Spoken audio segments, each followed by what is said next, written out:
안녕하십니까 신흥동문 여러분, 그리고 전라북도 도민 여러분.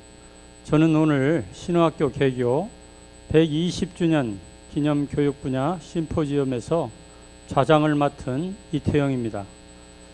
저는 신흥고등학교 74회 졸업생이고요, 현재 전북대 국문과에서 재직하고 있습니다.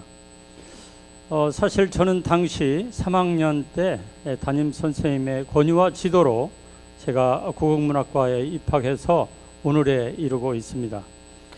오늘 신흥학교 개교 120주년을 맞이해서 열리는 저희 교육 분야 심포지엄에 그간 교육계에 몸담아 오신 존경하는 은사님, 그리고 선배님, 그리고 후배님들을 모시고 이처럼 성대한 세미나를 열게 돼서 무한히 기쁘게 생각합니다.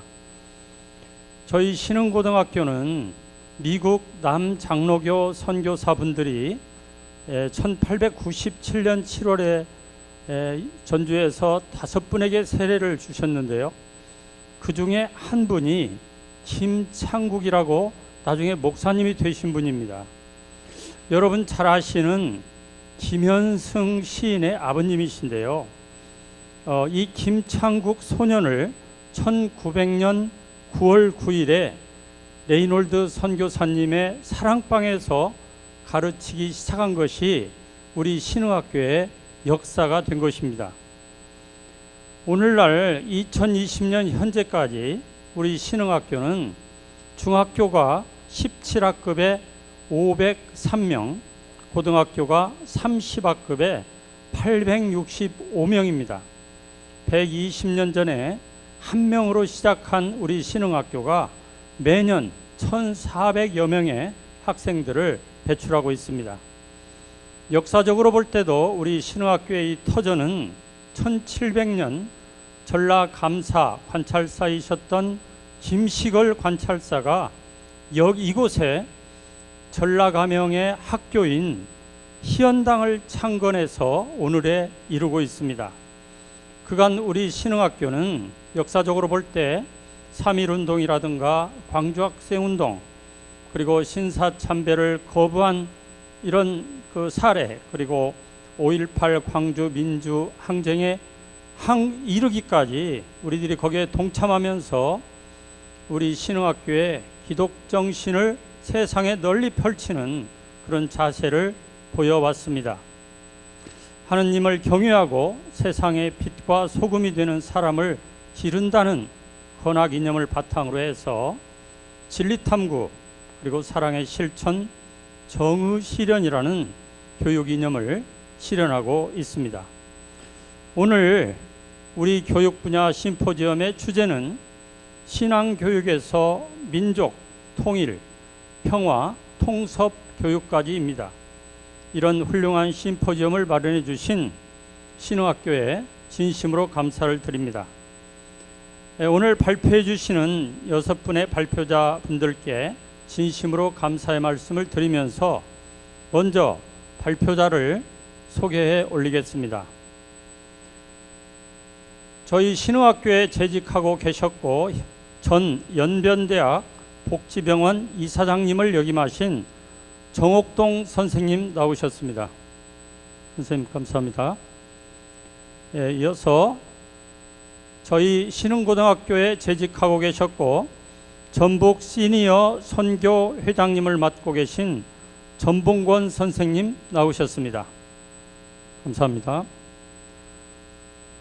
전북대학교, 전주 신흥고등학교에 계셨고 전북대학교에 계시다가 퇴직하시고 현재 명예교수님으로 계시는 강봉근 교수님 나오셨습니다.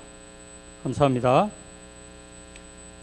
현재 우석대학교 교수로 계시는 곽병창 교수님 나오셨습니다. 고맙습니다. 이 신흥학교에 지금 현재 교사로 계시고 신흥학교 120년사 편찬위원으로 수고하고 계시는 양건섭 선생님 나오셨습니다. 고맙습니다. 현재 신흥고등학교 교감 선생님으로 수고하고 계시는 김병호 선생님 나오셨습니다. 감사합니다. 그러면 이어서 바로 신흥학교 개교 120주년 기념 교육 분야 심포지엄의 발표를 시작하도록 하겠습니다. 맨 먼저 발표해 주실 선생님은 전라도 영학 시연당이라는 제목으로 발표해 주실 양건섭 선생님을 모시겠습니다. 선생님 부탁드립니다.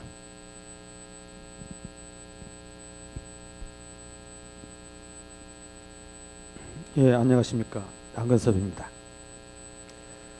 제가 주제넘게 신흥학교 120년사 지필 일부분을 맡게 되었습니다. 그런데 제가 초기 부분, 신흥학교 초기 부분을 초기 부분하고 몇 부분을 담당하고 있었는데요. 거기에서 이제 초기 부분을 담당하다 보니까 그 시연당이라는 옛날 그 학교가 있었습니다. 그래서 그 시연당이 무슨 학교인가를 제가 여기저기서 좀 알아봤습니다. 그랬더니 시연당이라는 것이 지금 우리가 알고 있는 것보다도 더 엄청난 그런 학교였습니다. 그래서 거의 한 2년 정도를 시연당에 대해서 공부를 했습니다. 그런데 또 시연당도 엄청난 학교였는데 또 시연당을 공부하다 봤더니 그 시연당 이전에 이 바로 신흥학교 자리에 전주 향교가 있었습니다. 그래서 또 전주 향교를 찾는데 한 6개월 정도 시간이 걸렸습니다. 그래서 제가 이것이 팩트가 아닐 수도 있습니다. 그러나 저는 나름대로 여러 가지 팩트를 모아서 제가 이렇게 재구성해 보았습니다. 먼저 신흥학교 자리에는 지금 120년 이전보다 490년 그 이전인 610년 전에 그때부터 학교가 있었습니다. 그 학교는 전주 향교와 희연당이었습니다. 그래서 우리 학교 역사는 1900년으로부터 거슬러 가면 개교 120년이 되겠지만 전주 향교 그리고 희연당까지 거슬러 올라갔을 때 610년이 되었습니다.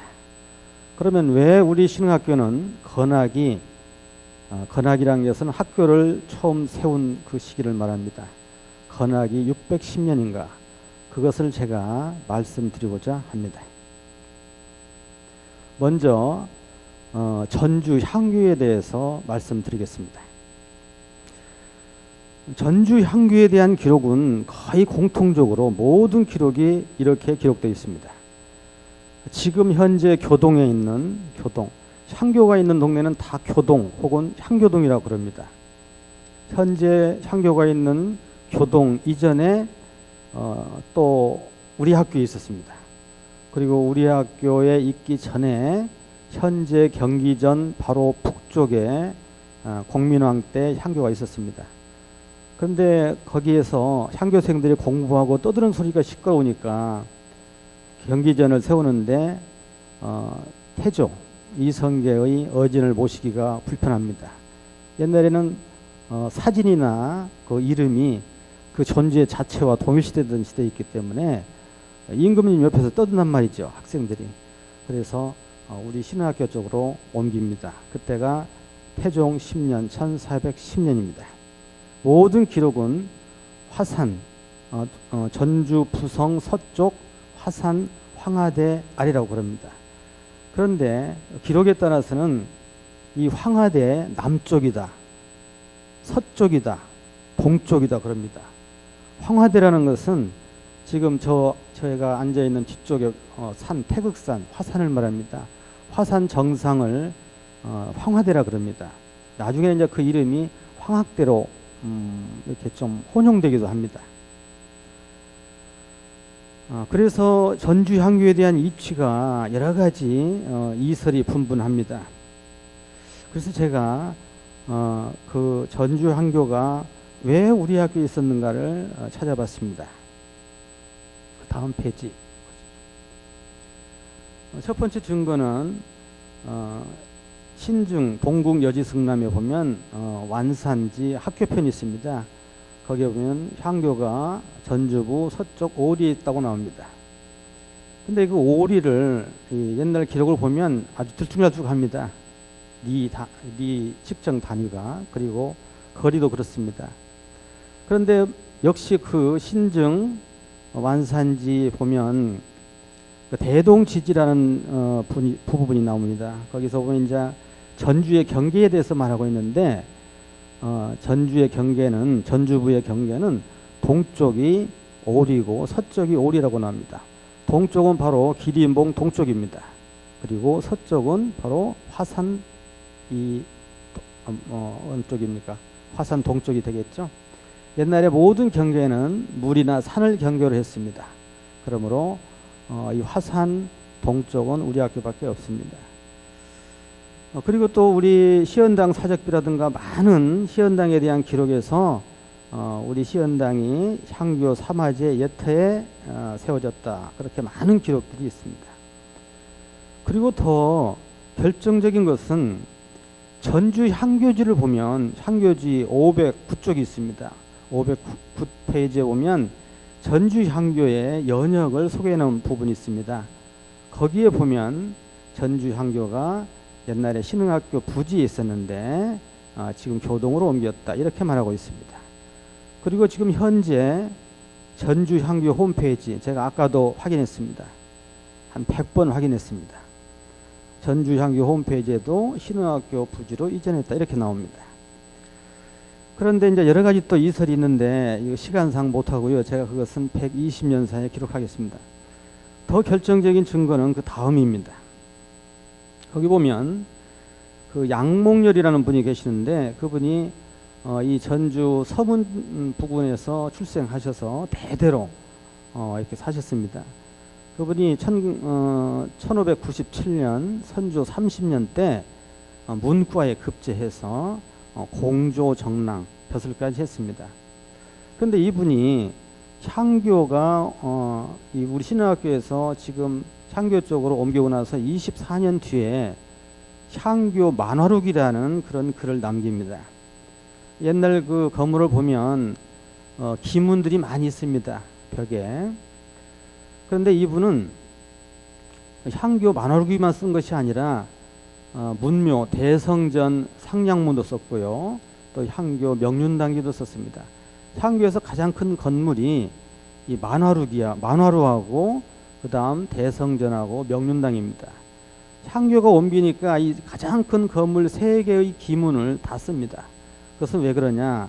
이분이 전주 토백이었고, 그리고 그 당시에 전주 향교 출신이었습니다. 그리고 그 이전에 전주 향교를 가장 잘 알고 있었습니다. 바로 서문에 사셨으니까요. 그래서 이분에게 향교에 관한 모든 기록을 다 맡깁니다. 그런데 이분이 써놓던 그 만화록은 지금도 향교에 있죠. 막 들어가는 2층으로 된 문을 만화록이라고 합니다. 이 만화록이가 기록을 보면 신흥학교 부지에도 만화록가 있었습니다. 그 조선시대 때 그 유명한 학자인 이 전필제 김종직이라는 분이 계십니다. 그분이 이 우리 신흥학교에 있는 만화루에 대한 글을 쓴 그 글도 지금 찾았습니다. 그런데 이 양몽역이라는 분이 향교 만화루기를 쓰면서 이제 교독을 옮겼죠. 그럴 때 뭐라고 하냐면 옛날 향교의 위치를 이렇게 묘사하고 있습니다. 그 향교지 번역한 대로 제가 읽겠습니다. 그 옛날 향교가 있었던 곳은 지대가 좁고 막혔다, 이렇게 나옵니다. 지금 우리가 이렇게 신흥중학교라든가 저쪽 인통관 쪽을 이렇게 중장비로 정지를 했기 때문에 넓게 보이는데 옛날에는 아주 좁았습니다. 그리고 지금 교문 앞에 있는 예수병원 주차장도 옛날에는 언덕백이었습니다. 그 다음 동무 한쪽 부분, 동무는 아시다시피 향교에 있는 그 들어가면 만화루가 있고요. 그리고 그 다음에 그 건물이 있는데 그 동무 한쪽 부분이 땅이 지대가 낮기 때문에 그 보토를 해서 기초를 만든다고 했습니다. 그러면 그 지대가 동쪽이 낮고 서쪽이 높다는 뜻이에요. 그 다음 장마비가 올 때마다 그 침수가 된다고 나옵니다. 그리고 수레도 지나갈 때마다 물이 잠겨요. 그래서 제가 화산을 중심으로 가봤습니다. 여러 번 다녀봐도 그런 지대는 우리 신흥학교밖에 없습니다. 며칠 전에만 해도 장마 때 우리 신흥학교가 운동장이 다 차버렸습니다. 거물까지 물이 들어왔죠. 이 자리밖에 없습니다. 그리고 또 다른 여러 가지 기록이 있는데 이런 기록을 보았을 때 우리 향교는 틀림없이 전주 신흥고등학교에 있었습니다. 그래서 여러 가지 기록을 다시 봤습니다. 그래서 제가 그 다음 페이지에 나오죠. 그 향교 기록에 나오는 향교 건물 구조를 기록대로 다시 한번 재구성해 봤습니다. 이와 같은 구조로 되어 있었습니다. 그 다음 향교는 이렇고요. 그 다음 이제 시연당. 시연당은 우리 교과에서부터 시연당이라는 얘기가 많이 나옵니다. 시연당에 대해서는 제 옆에 계신 강봉군 교수님께서 90년사에 자세히 기록해 놓으셨습니다. 자, 시연당의 기록은 여러 가지가 있습니다. 예, 너무나 많이 있어요. 뭐 호남업지라든가 그다음 뭐 완영일록 이런데 잘 나와 있습니다. 특히 완영일록에는 아주 자세하게 기록이 되어 있습니다. 이런 것을 종합해 봤을 때 시연당은 어떤 성격의 학교냐? 서원이 아니었습니다. 전라도 가명에서 관찰사가 직접 운영하는 국립학교인 영학이었습니다. 그래서 지금으로 보면 전주에 있었던 종합국립대학교였다 이렇게 생각할 수 있습니다. 그러면 이제 영학이라는 것은 우리 전주에만 있었던 것이 아닙니다. 1469년 함경도에 가명에 있었고요. 그 다음 평양에도 있었고요. 전라도에는 우리 전주에 있었습니다. 경상도에는 대구에 낙육제가 있었습니다. 이렇게 순차적으로 각 도에 하나씩 있었습니다. 그러면 시연당은 어떻게 운영이 됐는가? 이것은 완영일록에 아주 자세하게 나와 있습니다. 먼저 시연당이란 무슨 뜻인가? 희자가 바랄 희자입니다. 무엇을 바라느냐, 무엇을 소망하냐? 현인, 성인이 되기를 소망한다. 그 다음 현자는 보통 사람들은 어질 현자를 생각하고 있는데 그게 아니라 나타낼 현, 드러낼 현자입니다. 입신양명에서 부모님을 세상에 드러낸다는 뜻입니다. 그 다음 이제 시연당의 운영에 대해서는 완영일록에 아주 자세하게 나와 있는데요. 이건 너무나 많은 내용이기 때문에 제가 그 화면만 좀 보여드리겠습니다. 예, 그 입학 자격, 방식, 과목, 인원, 생활 규범 다 있습니다. 그 다음 두 번째 시연당 운영 또 두 번째가 있죠. 여기 보면 무슨 과목을 배웠는가, 어떻게 했는가, 관찰사가 어떻게 지도했는가 이렇게 나옵니다. 그리고 맨 마지막에 시연당이 언제까지 있었냐, 모든 자료를 조사해 봤더니 1896년까지 있었습니다. 과거 제도가 끝나고 있었습니다. 그리고 시연당의 우두머리를 학임이라고 하는데 이 시연당 학임을 마지막 하신 분이 괴정 이창신이라는 분입니다. 그분이 괴정문집이라는 문집을 남기시는데 그 후손이 지금 예수병원 너머에 병원을 하고 계신 분이 있습니다. 그분도 만나 뵀습니다. 그래서 이런 모든 것을 봤더니 1896년까지 운영을 했습니다. 그래서 이제 이것을 그게 이제 방치가 됐습니다. 나라를 빼앗기고 그러다가 나중에 1906년에 선교사님들께서 시연당 건물 처음에는 일부 그리고 일부 부지를 인수하십니다. 그리고 이제 시연당은 언제까지 있었냐? 면함 최익현 선생님의 면함문집에 보면 1906년에 폭풍우가 몰아쳤는데 그때 시연당 본당이 무너졌다 이런 기록이 나옵니다. 그리고 또 그 사진 일부가 나오는데 바로 이 사진이 1908년에 11월 달에 이 미국에서 오신 그 선교 보고서 선교 그 잡지라고 해야 되나요? 그것에 그 에디터가 되신 분이 촬영한 것입니다. 이것이 지금 지붕을 수리하고 있습니다. 저것이 마지막이고요. 그리고 이제 우리가 주로 봤던 학생들이 있는 초기 건물이라고는 기와집 있고 학생들 앞에 서 있는 그것은 이 건물이 아닙니다. 그 건물을 자세히 보면 그 건물은 위에 굴뚝이 있습니다. 서양 선교사님들이 지은 모든 건물은 한옥이라고 할지라도 지붕에 다 굴뚝이 있습니다. 여기는 굴뚝이 없습니다. 그리고 한옥은 제일 먼저 기둥을 세우고요, 들보를 세우고 그리고 지붕을 먼저 얹습니다. 자, 이것은 지붕을 지금 얹고 있어요. 벽이 다 세워져 있습니다. 이것은 지붕 개량이라는 것입니다. 신축이 아닙니다. 그리고 그 앞에 잡목이 너무 우거져 있습니다. 그래서 이것을 저희는 지금 시연당의 마지막 건물로 보고 있습니다. 그리고 1906년 봄에 시연당 건물을 인수했다고 나옵니다. 그리고 이전까지는 시연당에 선교사님들이 건물을 세운 적이 없습니다. 그 이후에 니스벳 선교사님께서 건물을 세우십니다. 그 건물이 바로 학생들이 앞에 있는 초기 건물이라는 그 건물입니다. 그래서 다음 저희가 모든 기록을 다 봤을 때 시연당 건물을 재구성해 봤습니다. 그랬더니 정문은 유예문, 6가지 육리에서 논의는 문이다 해서 유예문이라고 나와 있고요. 본당이 시연당입니다. 그리고 거기에 보면 이표, 출제 이렇게 쭉 해가지고 16글자가 벽에 걸어놨다, 이런 기록이 나옵니다. 그리고 좌우로 건물을 베일어놨다, 담장이 있었다, 문로가 있었다, 이런 모든 기록이 있습니다. 그리고 이제 그 바깥에는 그 밥을 해주는 식모집이 있었다, 이런 것이 나오거든요. 그래서 그 다음 저희하고 시연당은 무관한 것이 아니었습니다. 봤더니 우리 신흥학교에 교과부터 시작해서 모든 건물 이름, 행사, 신문에 이르기까지 다 시연이라는 이름을 계승하고 있었습니다. 그러므로 우리는 시연당은 단절된 역사가 아니라 우리가 계승한 역사다, 이렇게 생각할 수가 있겠습니다. 그래서 우리 신흥학교 역사는 우리가 다시 한번 정립을 해야 되지 않을까, 이런 생각이 듭니다. 그래서 개교로 하면 120년이고 시연당 창건으로 보면 320년, 그리고 전주 향교 이전으로 보면 610년, 그래서 우리는 건학 610년, 개교 120년, 이렇게 생각을 해야 되겠습니다. 이렇게 봤을 때 우리 신흥학교는 대한민국에서 600년이 넘는 가장 유서 깊은 학교다, 이렇게 볼 수 있었습니다. 감사합니다.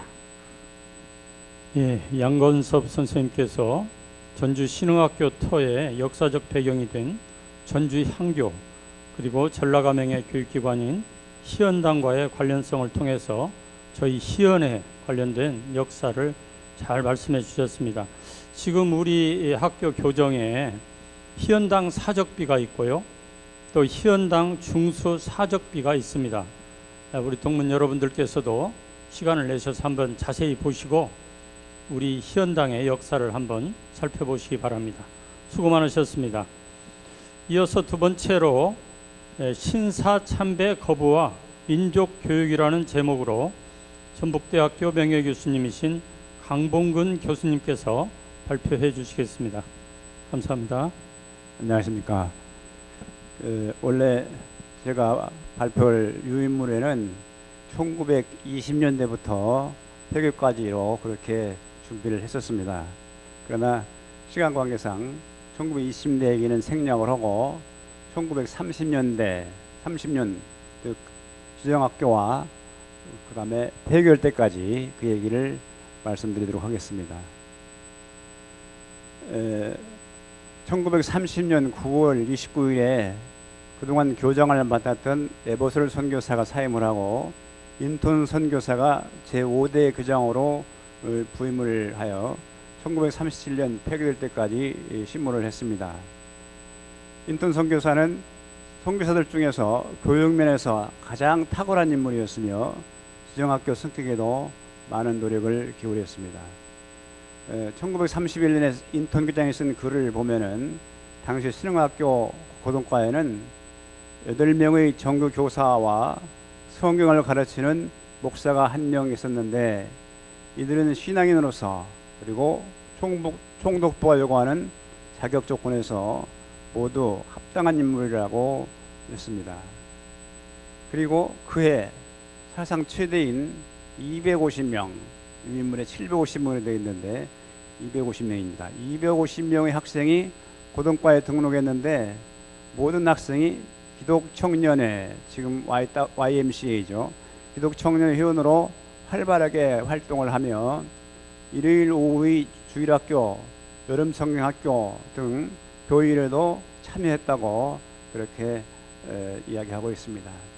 그리고 당시 시골에서 온 우수한 학생들의 대다수는 학교에서 학비를 면제해 줌에도 불구하고 기숙사비, 생활비가 없어 학교를 그만두는 사례가 있었고 학교에서는 이것을 해결하기 위해 노력하고 있다. 이렇게 1930년대 초 우리 신흥학교 현실을 얘기하고 있습니다.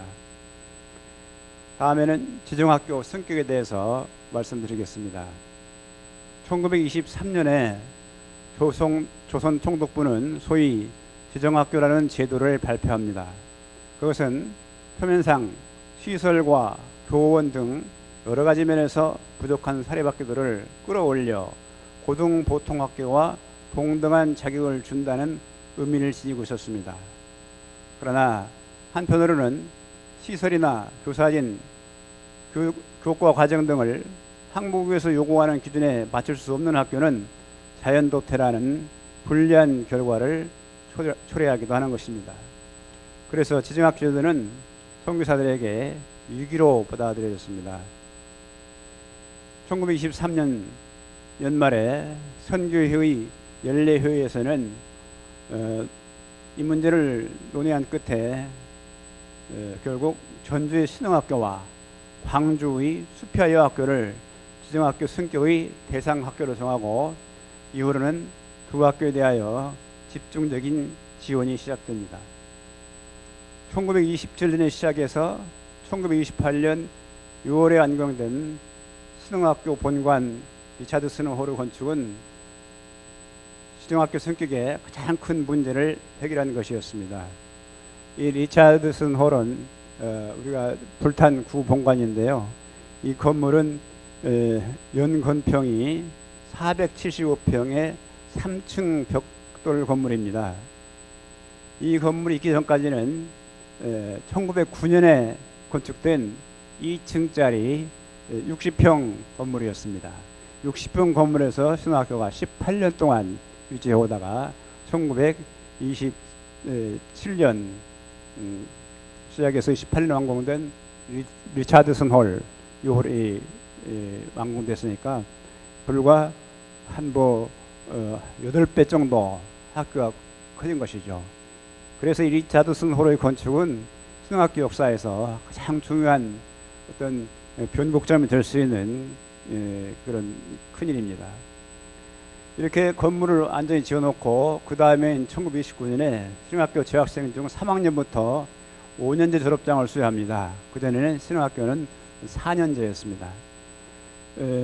그래서 5년제 졸업장을 수여함으로써 고등보통학교와 동일한 학제로 개편한 것도 지정학교 성격에 대비한 것이었습니다. 이러한 노력의 결실로 신흥학교 고등학과 학생들은 1932년 2월에 지정학교 성격을 위한 시험을 치르게 됩니다. 이 시험에서 학생들은 무난히 통과되었는데 총독부는 이런저런 핑계를 내서 쉽게 허가를 안 내줬고 이듬해인 1933년 4월 13일자로 지정학교 인가를 받음으로써 신흥학교는 오랜 수건이 풀리게 되었습니다. 다만 재학생 중에서 4학년 재학생까지만 인정해주고 5학년은 인정을 안 해주는 그런 아쉬움이 남아 있었습니다. 다음으로 지정학교 시절의 신흥에 대해서 살펴보겠습니다. 지정학교 시절의 신흥은 일제강점기 전체를 망라해서 신흥학교의 전성기였다, 그렇게 말할 수 있습니다. 상금학교 진학이나 취직에 있어서 일반 고등보통학교와 동등한 대우를 받을 수 있을 뿐 아니라 시설도 충분했고 교사진도 아주 훌륭했습니다.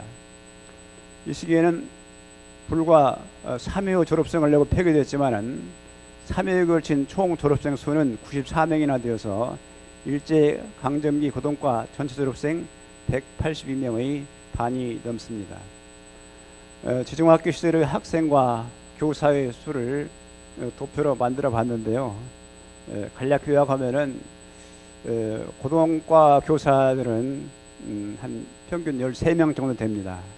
그런데 학생 수는 물론 1학년 또 5학년까지 다 한 반씩 뿐이었는데 1933년에 199명, 1934년에 207명, 1935년에 233명, 1936년에 304명, 1937년에 234명입니다. 눈에 띄는 것은 1935년에 233명이었다가 1936년에 304명으로 한 70명 정도가 늘어나죠. 그런데 그 다음에는 또 다시 한 70명 정도가 줄어듭니다. 여기서 그 이유는 1936년부터 1학년을 부학급으로 늘렸습니다. 이제 학교가 이제 발전하고 팽창하는 그런 계기가 되는 것이죠. 그런데 문제는 1937년에 다시 줄어들었습니다. 그것은 신사참배 때문에 결국 선교사들이 신입생을 안 뽑기로 결정을 해서 1937년도에는 신입생을 안 뽑았기 때문에 학생 수가 줄어든 것이라 그렇게 볼 수 있습니다. 이 지정학교 시절에 있었던 그 학생 모집에 대해서 보면은 지정학교 시절의 학생들은 3분의 2 학생들의 3분의 1은 신자의 가정에서 뽑는다 그렇게 되어 있습니다. 그리고 3분의 1은 불신자 가정에서 뽑는다 그렇게 규정이 되어 있어요. 그러니까 3분의 1은 기독교인이고 3분의 1은 기독교인이 아닌 사람들이 학교에 왔다 그렇게 볼 수 있습니다. 얼핏 봐서 기독교인 중에서 뽑는다면은 대상이 한정되어 있기 때문에 학생들이 질이 좀 떨어지지 않느냐 그렇게 생각할 수 있는데 그럼에도 불구하고 당시 신학교 학생들의 수준은 아주 우수하였다고 그렇게 얘기하고 있습니다. 지정 1회 졸업생의 경우에 당시 입학하기 어려웠던 세브란스 의전에 3명이나 합격한 것이 그것을 증명하고 그 외에도 많은 학생들이 사회적으로 훌륭한 일을 하거나 또는 좋은 직업에서 봉사한 사람이 많았다고 알려져 있습니다. 또 지정학교 시절에는 학생뿐만 아니라 교사진도 아주 훌륭했습니다. 당시 신학교 교사들은 대부분 학벌이 좋았고 민족주의 사상을 가진 분들이었습니다.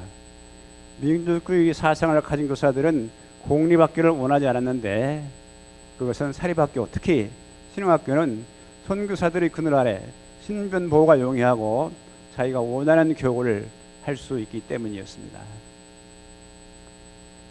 다음으로 신사참배 거부와 폐교에 대해서 말씀드리겠습니다.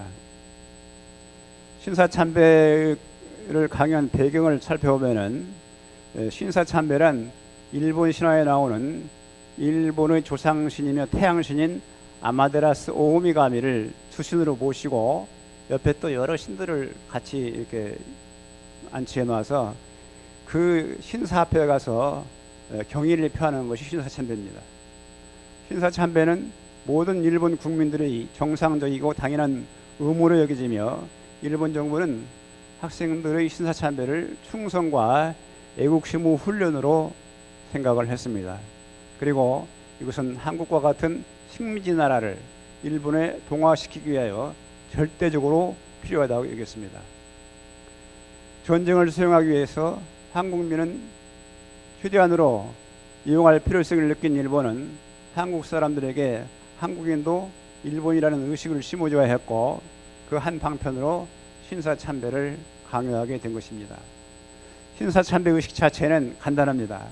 한 집단의 지도자가 신사 앞에 가서 손뼉을 딱딱딱 하고 세 번 치면은 학생들이 위패를 보신 사당 앞에서 고개를 숙여 인사하는 것입니다. 여기서 손뼉을 치는 것은 사당 안에 있는 영혼들에게 막 인사를 하려고 한다는 것을 알리는 것이고 인사를 한다는 것은 복종을 뜻하는 것으로 해석됩니다. 일반 학교 학생들에게는 이러한 의식 자체가 큰 문제가 되지 않습니다. 그러나 기독교 학교에서는 이것이 우상 숭배라는 점에서 문제가 되었고 여기서부터 일본 민족 종교인 신도와 기독교의 갈등이 시작되는 것입니다. 다음으로 신사참배에 대한 선교부의 입장을 말씀드립니다. 물론 당시 신사참배를 해야 한다 안 해도 논란이 많이 있었습니다. 그러나 선교부의 입장은 신사참배는 우상 숭배이기 때문에 안 된다, 그런 입장이었습니다. 당시 장로교의 주류는 신사가 신도라는 일본 고유의 종교에 근거하고 있으며 거기에 참배하는 것은 우상숭배라는 견해를 취하고 있었습니다. 1935년 11월에 열린 순교의 원리에서는 신사에 참배하기보다는 학교문을 닫는 편을 택하기로 하였습니다. 그러나 이러한 결정이 정부의 노골적으로 반대를 표시하는 것이요, 학교가 계속되기를 바라는 한국인들에게 평판이 나쁘게 될 것이라는 생각한 선교회에서는 이러한 극도의 긴장된 상황을 해결하기 위하여 미국에 있는 선교 본부에 충고와 지원을 요청하게 됩니다. 미국 남장로교 해외선교부는 1937년 2월 2일 일본에 나고 자란, 그래서 일본 문화에 대해서 각별한 통찰력이 있는 해외선교부 총무 풀톤 목사를 파견해서 한국어 상황을 조사하고 보고하게 하였습니다. 한국에 와서 있던 풀톤 목사는 결국 1937년 2월 말경에 전주에서 현재 상태로는 학교 사업을 더 이상 계속할 수 없다 하고 간단한 성명서를 발표를 했습니다. 이 풀톤 성명에 따라서 남장로교 선교회가 경영하고 있는 10개의 중등학교는 1937년부터 신입생을 받지 않았고, 학교 당국에서 신사 참배를 강요하지 않는 한 나머지 학생들에 대한 교육을 계속해 나가기로 작정을 하였습니다. 이후에도 선교회와 당국과의 긴장이 계속됐지만 그 수개월 동안 신사 참배에 대한 강요가 없었기 때문에 9월 초까지 학교는 계속 문을 열 수가 있었습니다. 다음으로 학생들의 신사 참배 거부에 대해서 말씀드리겠습니다. 1937년 7월 7일은 만주에서 중일 전쟁이 발발하였습니다. 구 일본은 매월 6일, 즉 일본 천황이 중일 전쟁 칙서를 내린 날을 그날을 애국일로 정하고, 이날을 기해 전국 학교로 하여금 신사 참배를 실시하도록 하였습니다. 이는 중국에서 일본군의 승리를 위해 기원하는 것이었습니다. 전라남북도는 남북도 지사들은 9월 4일 관내 학교장들을 수집하여 사전 협의를 하게 되었는데, 이 자리에서 선교학교의 교장들은 우리는 신사 참배를 할 수 없다 하는 그런 입장을 분명히 했습니다. 드디어 9월 6일 아침이 되었습니다. 이날 아침 일본 경찰은 수능학교 학생들은 강제로 집합시켜 다가공원에 있는 신사, 지금 현충탑 자리입니다, 신사로 인솔을 해 갔습니다. 인솔보다는 그냥 끌려갔다고 보는 것이 맞습니다. 이렇게 끌려가는 학생들을 바라보면서 인턴 교장은 눈물을 흘렸다고 합니다. 다공원에 강제로 인솔되어 온 학생들은 신흥학교와 기존학교 학생들이었는데, 당시 주변에는 많은 시민들이 지켜보고 있었습니다. 학교가 계속되기를 희망했던 학생들은 학교의 폐교냐 계속이냐 문제가 걸린 이날 아침의 신사 참배에 끌려가면서 참배를 해야 할 것인가 하지 말아야 할 것인가에 대해서 착잡한 심정이었습니다. 그러나 막상 신사 앞에 섰을 때 신흥학교 학생들은 신사 앞에서 경례를 거부했습니다. 신사에 대한 경례 후령이 떨어지자 일본 순서와 관리들만 허리를 굽히고 학생들은 뻣뻣하게 서서 지켜만 보고 있었습니다. 일본 경찰들이 다시 경례를 강요하자 신학교 학생들은 이를 거부하고 퇴장하였습니다. 그리고 기존학교 학생들은 땅에 주저앉아서 울면서 신사 참배는 엉망이 되어버렸습니다. 이날 신학교 학생들은 마음속으로 착잡한 갈등이 있었음에도 불구하고 끝내 신사 참배를 하지 않음으로써 많은 시민들이 지켜보는 가운데서 일제어갑에 굴하지 않고 민족의 자존심과 신앙적 양심을 지키는 신흥인의 기계를 보인 것입니다. 다음은 폐교입니다. 학생들에 의해 신사 참배가 거부되자 총독부는 학교를 바로 폐교하려고 했습니다. 그러나 이에 앞서 신흥학교는 자진 폐교 청원을 내고 문을 닫았습니다. 이 사건으로 호남 지방에 있는 광주 숭일과 수피와 목포 영흥과 정명 네 학교는 폐교 조치를 받았고, 순천 배산과 전주 귀전은 신학교를 따라서 자진 폐교를 했고, 군산 영명학교 역시 폐교되고 말았습니다. 1937년 9월 20일 10시에 37년의 역사를 가지고 이제 막 웅비를 시작한 신흥학교는 일제 식민 통치의 강압에 끝내 굴복하지 않고 비장한 폐교식을 거행했습니다. 폐교식 끝나자 전체 학생 246명 가운데 197명은 고창고부로 전학을 했고 나머지 학생 49명은 150원의 학비가 없어서 중도에 학업을 포기하게 되었습니다. 이날 신흥학교 교사 5명 중 교사 중에서 5명이 고창고부로 전근되었습니다. 폐기로 인하여 신흥의 역사가 일시 단절되기는 했지만 신흥의 기계와 정신은 그대로 남아서 해방 후 복교된 신흥의 전통으로 이어지고 있으며 앞으로도 영원히 계속될 신흥의 역사 속에서 큰 생명으로 살아남을 것입니다. 감사합니다. 예, 수고하셨습니다. 강봉근 교수님께서 일제강점기 지정학교를 거친 우리 신흥학교가 여러 가지 고난과 역경을 잘 헤치면서 신사참배를 거부하며 폐교되는 아픔을 겪으면서도 민족교육의 산실로 자리잡은 소중한 초기 역사를 잘 말씀해 주셨습니다. 방금 강봉훈 선생님께서 우리 신흥학교 폐교됐을 때 학생들이 고창고보로 갔다고 말씀을 주셨는데요. 그때 고창고보에 장수 출신 정인승 선생님이 거기에 계셔가지고 이 고창고보 학생들을 받아주셨다고 그렇게 알고 있습니다. 예, 그러면 이제 세 번째로 호남의 예체능 교육 중심 신흥이라는 제목으로 우석대학교의 곽병창 교수님께서 발표해 주시겠습니다. 부탁드립니다. 네, 감사합니다. 저는 신흥 중고등학교를 나왔습니다. 신흥 고등학교는 78회고요. 이 자리에 이제 고등학교 2학년, 3학년 담임 선생님 2분이 계시고 또 존경하는 선배님 계시고 또 현장에서 우리 후배 후학들을 가르치는 현장 교사 선생님들 같이 계십니다. 좋은 자리에 함께 하게 돼서 크게 영광입니다. 제가 맡은 분야는 예술과 체육 분야에 우리 신흥인들이 어떻게 큰 활약을 펼치고 있는지 또 그 배경과 토대는 무엇인지에 관한 말씀입니다.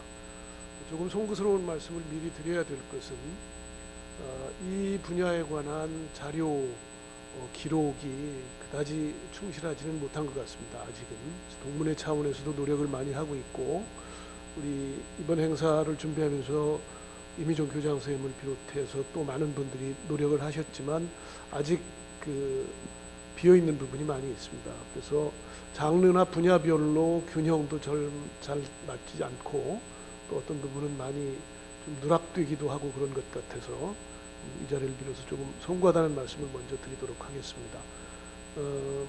PPT를 보면서 설명을 드리도록 하겠습니다. 신흥학교는 예술교육과 체육교육을 아주 유독 참 힘을 기울여서 많이 시행을 해온 학교입니다. 지금 방금 강봉근 교수님도 말씀하셨습니다만 일제 때에도 우리나라를 대표할 만한 훌륭한 예술가 교육자 선생님들이 교사로 재직을 하고 계셨고 또 해방 이후에 복교한 뒤에도 많은 훌륭한 예술가 체육인 선생님들이 신흥학교에 계시면서 훌륭한 인재들을 양성하시고 또 후배들의 예체능 그 감수성을 기르는데 크게 노력을 하신 것 같습니다. 제가 드릴 말씀은 사실은 그다지 길진 않습니다. 우선 저는 크게 두 부분 정도로 나뉘어서 봤습니다. 첫 번째는 우리 신흥학교 120년의 역사가 예술과 체육 분야에 특별히 빛나는 열매를 많이 거두어 온 역사다라고 하는 말씀을 먼저 서두에 드렸습니다. 무엇보다도 일제강점기 방금 우리 신사참배 거부하고 폐교를 당했던 아픈 기억에 관한 말씀도 해주셨습니다만은 그 무렵을 전후해서도 예술 분야, 체육 분야에 아주 혁혁한 그 교육 업적을 쌓았다라고 하는 기록이 잘 남아 있습니다. 그리고 일제강점기를 통틀어서 말할 것도 없고요. 그리고 분단, 전쟁, 그리고 이른바 개발 성장 위주의 시기, 민주화 운동 시기 이런 시기를 거치면서 신흥학교가 예체능의 든든한 뿌리를 계속해서 잘 갖고 왔고 그 결과 훌륭한 예술가들을 또 체육인들을 많이 배출했다 그런 말씀을 드렸습니다. 이렇게 된 가장 큰 토대는 역시 첫 번째는 우수한 선생님들이 계셨다라고 하는 것을 들 수가 있을 것 같습니다. 기록에 의하면 1930년대에 우리 학교에 방해인이라고 하는 아주 걸출한 교사가 계셨고, 그분은 봉사활동을 통해서 지역사회에도 아주 크게 이바지하신 분으로 전주시사에서도 기록에 많이 남아있는 분인데요. 이분이 특히 예술과 체육에도 관심이 많으셨다는 기록이 있습니다. 1918년에 부임하신 음악교사 이경혁이라고 하는 분에 관한 기록도 남아있는데요. 이분은 애국가와 교가, 우리나라의 애국가를 처음 작사하셨던 분이다, 이렇게 기록에 남아 있습니다. 그리고 우리 신흥학교 교가를 작사하신 분이고요. 우리 음악 시간에 책에서 많이 배웠던 그지밥을 작곡하신 현재명 선생님도 처음에 우리 학교에 영어 교사로 부임을 하셨다가 나중에 음악도 가르치시고 하는 그런 훌륭한 선생님으로 재직을 하셨다는 얘기가 있고요.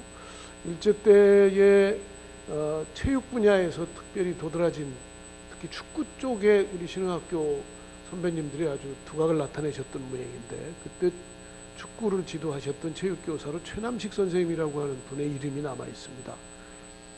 해방 뒤에는 아까 우리 강봉우 교수님 말씀하신 대로 37년에 폐교가 됐기 때문에 일제 말의 기록은 거의 이제 없는 편이고요. 고창고보로 대부분의 우리 선배님들이 그쪽으로 옮겨가서 거기서 또 좋은 성과들을 내셨겠죠.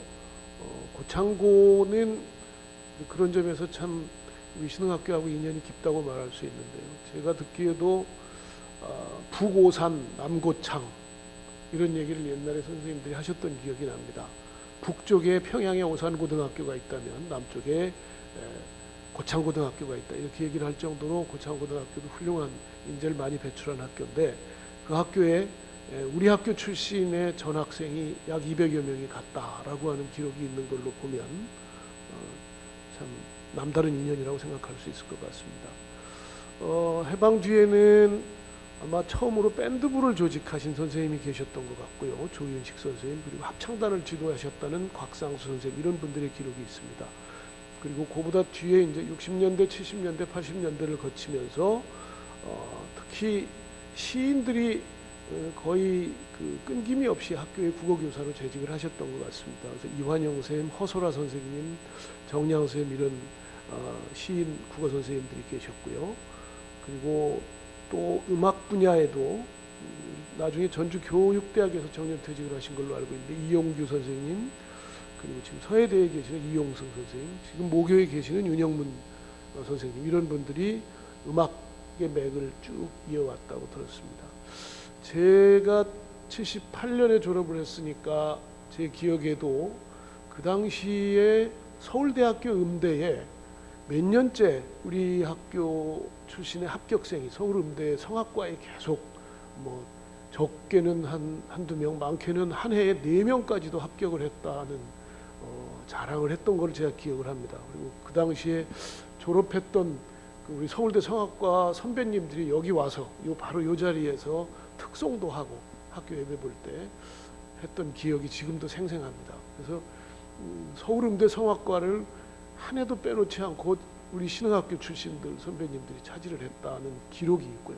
뭐 역시 당연히 훌륭한 음악 교사 선생님들의 덕이겠죠. 체육 분야에는 권투부를 지도해서 이름을 많이 남기셨던 오준기 선생님, 그리고 양궁 지도에 또 탁월하셨던 조은구 선생님, 뒤에 얘기하겠습니다만 양궁은 전국 재패를 할 정도의 실력을 보였다고 합니다. 그리고 처음에는 저 오타입니다. 지리 선생님으로 부임을 하셨는데 농구부를 지도해서 또 아주 큰 공을 세웠다는 박인영 선생님, 그리고 제가 학교 다닐 때 아마 국가 대표급의 체조 선수였던 것으로 기억을 하는 성영주 선생님, 이런 분들이 체육 교사로 아마 이름을 남기신 분들입니다. 아까 말씀드린 대로 누락되신 분들이 많을 거라고 생각을 합니다. 송구스럽지만 일단 기록에 의해서 이런 정도 발표를 하기로 하고요. 이런 선생님들이 일제 때부터도 학생 활동을 아주 다양하게 장려를 했다고 합니다. 뭐 지금도 그렇겠습니다만은 우리 신흥학교의 큰 자랑 중에 하나가 학생들을 아주 고른 인격체로 성장을 시키고, 물론 신앙의 틀 안에서 신앙인으로 성장을 시키지만 그 학교 성적에 치우치지 않고 아주 고른 인격체로 성장을 시키려고 하는 학습 활동을 매우 장려하셨던 걸로 기억을 합니다. 일제 때 예술 체육 활동은 기독청년회, 희현회 이런 이름의 학생 운동을 펼쳤고요. 이 기독청년회나 희현회는 시내 시민운동으로도 연결이 돼서 뭐 YMC나 YWCA 같은 이런 활동들하고도 다 연계된 활동을 했었다고 그랬습니다. 해방 이후에는 밴드부와 합창부가 신흥학교 이름으로 아주 크게 활약을 했다고 했고요. 기록에 의하면 71년도에 문교부 지정 음악과 시범학교로 선정이 됐다라고 하는 기록이 있습니다. 또 주로 문예반이 이제 했던 일인데요. 학교 신문 그리고 교지, 지금 저도 가지고 있습니다만 70년대 중반 후반에 만들었던 교지의 수준이 상당히 높았던 걸로 기억을 합니다. 거기에 활약을 했던 문예반의 선배님들의 이름이 지금 한국 문단에도 그대로 있기도 합니다. 그래서 시인 작가들을 배출하는 그런 산실 노릇을 지속적으로 했습니다. 자, 이제 신흥학교 출신의 예술가 체육인들의 이름을 한번 확인할 때입니다. 다음 페이지 좀 넘겨주실까요? 축구부, 농구부, 야구부는 일제강점기 때부터 전국대회를 여러 번 석권했다고 그랬고요. 해방 이후 90년대까지는 권투부, 육상부, 씨름, 양궁, 체조 이런 분야의 전국 재패 기록들이 있습니다. 특히 양궁부는 73년도에 전국체전 또 전국 남녀 종별 선수권 대회를 둘 다 1위를 했고요. 탁구부는 79년부터 89년대까지 있었는데 청소년 대표, 국가대표까지 배출했고, 저 뒤에 가서 확인하겠습니다만 국가대표 코치를 지낸 우리 동문까지 있다고 들었습니다. 씨름부는 80년도에 창단이 돼서 1987년에 전국체전에서 우승을 했는데, 이게 전라북도의 단체전 씨름 종목으로 첫 우승이라서 이것도 아주 각별한 의미가 있다고 지금 기록에 남아 있습니다. 다음 페이지를 보시면 여기 수많은 우리 동문 예술가 체육인들의 이름을 제가 이렇게 쭉 적어놨습니다. 우리 김해강 동문부터 시작해서 지금 바로 제 옆에 처음 희현당 발제를 해주신 양건섭 선생님까지, 양건섭 시인은 시인으로서도 아주 좋은 시를 많이 쓰고 계시는 현직 국어 선생님이시고요. 그리고 음악 분야에는 유독 아까 70년대 말씀했습니다만 좋은 예술가들이 많이 배출이 돼서 저렇게 아마 여기에도 빠진 분들이 계실 거라고 생각이 됩니다만 일일이 제가 이름을 부르지는 못하겠습니다. 그 다음에는 미술 분야가 있고요. 한국화, 서양화, 그리고 조금 자랑하자면 저희 동문 78회에 그 당시 민중미술 운동을 아주 왕성하게 했던 박홍규 동문이 판화가 있고요. 그리고 이은홍이라고 하는 동문은 만화 쪽에 또 각별한 관심을 가져서 공을 세웠습니다. 다른 동문들 계시고요. 연극 영화 분야에도 있고, 송구스럽습니다만 제 이름도 살짝 올려놨습니다. 저는 희곡을 쓰고 연출하는 일을 쭉 했습니다. 체육 분야에 일일이 동문들 이름을 다 못 찾아서 특별히 죄송한 마음을 금할 수가 없습니다. 아까 말씀드린 탁구의 박재현 선수가 아주 유명하고요. 씨름은 백두장사 그리고 금강장사를 차지한 동문들이 있다고 우리 교장 선생님께서 특별히 말씀을 해주셨습니다. 앞으로 이 분야는 조금 더 많이 자료도 찾고 정리를 좀 더 해둬야 할 걸로 생각이 듭니다. 간략하게나마 이 정도 말씀을 드리겠습니다. 이 뒷부분은 발제하신 선생님이 질문을 하시면 제가 답변을 드리려고 준비를 한 건데, 시간을 일단 더 주시면 하고 아니면 자료로 대신하겠습니다. 네, 감사합니다. 예, 감사합니다. 곽병창 교수님께서 우리 신흥인들이 훌륭한 은사님들의 지도 아래 우리나라의 예술, 문화, 체육 분야에서 큰 역할을 한 그런 구체적인 이름까지 모두 또 분야까지 이렇게 말씀을 해주셨습니다. 제가 학교 다닐 때도 그 정말 즐거웠던 시간 중에 하나가 음악 미술 시간이었어요. 그래서 음악 시간 되면 선생님의 피아노 소리에 맞춰서 목련꽃 그늘 아래서 뭐 4월의 노래도 배우고, 또 이 강당에서 전봉건 선생님 지도 아래 찬송가 경연대회에 참석해 가지고 저희들이 좋은 성적을 거뒀던 그런 기억도 납니다. 네, 오늘 수고해 주신 박병천 교수님 수고하셨습니다. 예, 지금 시간이 이제 많지 않아 가지고 제가 계속 이렇게 진행을 하는데요. 질문은 마지막에 시간을 봐서 이렇게 조금 질문을 조율하겠습니다.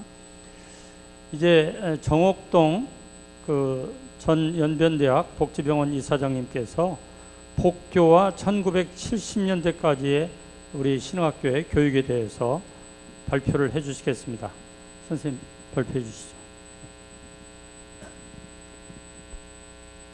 해방 후 복교와 1970년대까지의 신흥학교의 교육에 관한 것을 제가 맡아서 이야기하기로 그렇게 하겠습니다.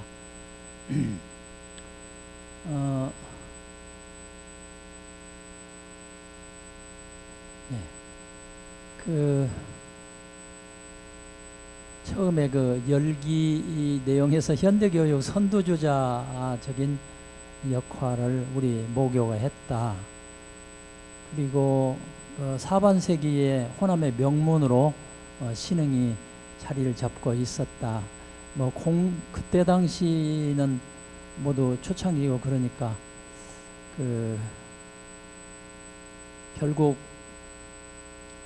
강봉근 교수가 말한 대로 이미 개교는 이제 1900년에 이렇게 했지만 그 뒤에 많은 학교가 어려움을 겪고 하는 가운데 정말 보통 학교로 이렇게 지정을 받게 되고 하면서 학교가 굉장히 발전해 가기 때문에 그게 이제 호남의 명문으로 사회적으로 지지를 받게 됐다, 그런 얘기입니다. 거기 보면은 이제 37년에 이제 폐교가 됐고 다 앞에서 발제자들이 말씀을 이제 해주신 것입니다. 그러나 이제 학교는 복교는 했지만 어려운 혼란기에 처하게 됐다. 그것도 이제 앞에 발제자들이 좀 말씀을 했습니다만은 수습의 혼란기, 미군정이 되면서 한국의 이 운동장 자체가 미군들의 이게 군인들 이렇게 하나의 부대가 되는 이제 그런 게 돼 있었고, 인턴 교장이 이제 우리 장평화 교장선생님한테 인계를 해줘서 한국인 경영자가 이제 시작이 됐습니다. 그리고 이제 1950년에 가서 이제 한국 전쟁이 일어나게 되고, 그래서 사실은 이때 어수선한 그런 혼란기였습니다. 교사를 재구성해야 되는 그런 형편이었는데, 그때 교사들이 정규적인 자기 전공 과목을 한 그런 대학교 출신들이 모이기란 어려웠었습니다. 그리고 학생들도 재구성돼야 되는 그런 형편이었는데, 사회 경험이 많거나 아니면 어떤 군대 생활을 했거나 그런 학생들이 모여서 학습의 의욕이나 그런 게 없기 때문에 아주 어려운 혼란기였다고 그렇게 봅니다. 그리고 이미 학교가 폐허가 돼서 재산 문제, 경제적인 문제, 굉장히 어려움을 겪는 이제 그런 형편이었습니다.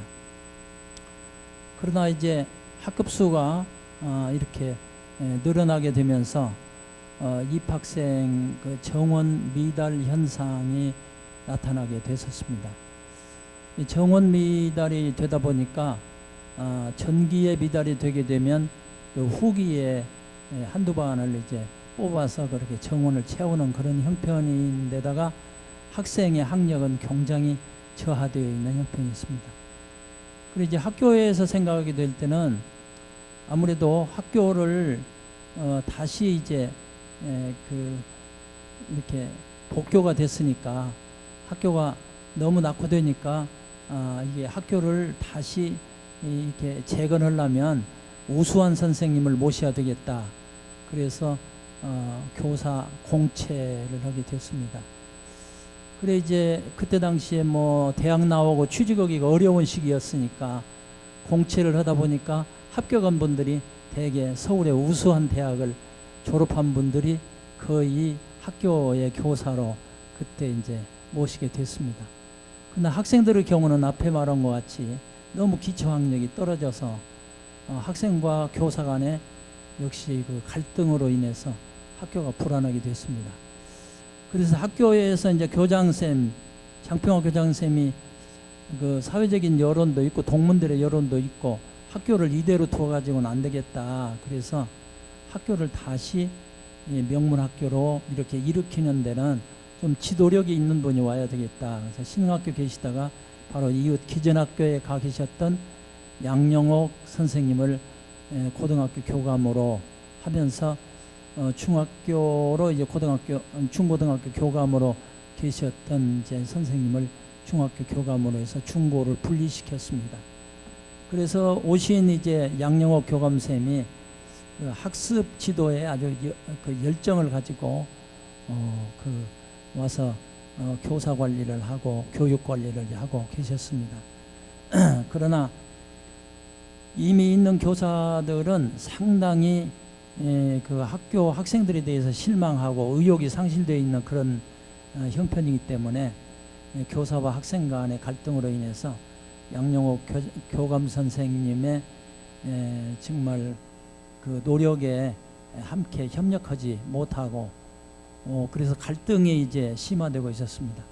학생들 같은 경우는 뭐 학습 의욕이 떨어지고 근데 그때 이게 볼 때 결국은 학생들을 선생님들은 너무 아이들이 기초가 없게 되니까 학생들을 좀 인격적으로 대하지 않고 그 좀 무시하는 이제 그런 경우가 되고 그래서 심각할 정도로 갈등이 있었습니다. 근데 이제 교감쌤 새로 오셔서 열심히 학습 지도를 하도록 하고 진학 지도를 하도록 그렇게 독려를 하는 동안에 이미 있었던 교사들은 의욕이 이미 상실되어 있고 그러니까 굉장히 갈등이 이제 생기게 돼서 어떻게 말하면 좀 그 어떤 그 교사 그 교학의 열정이 이제 식은 그런 상태에 있었습니다. 학생들 같은 경우나 사실 교사들까지도 신흥학교 학생이다, 신흥학교 선생이다라고 하는 데에서 자부심이 없었고요. 정체성이 해이해지게 됐습니다.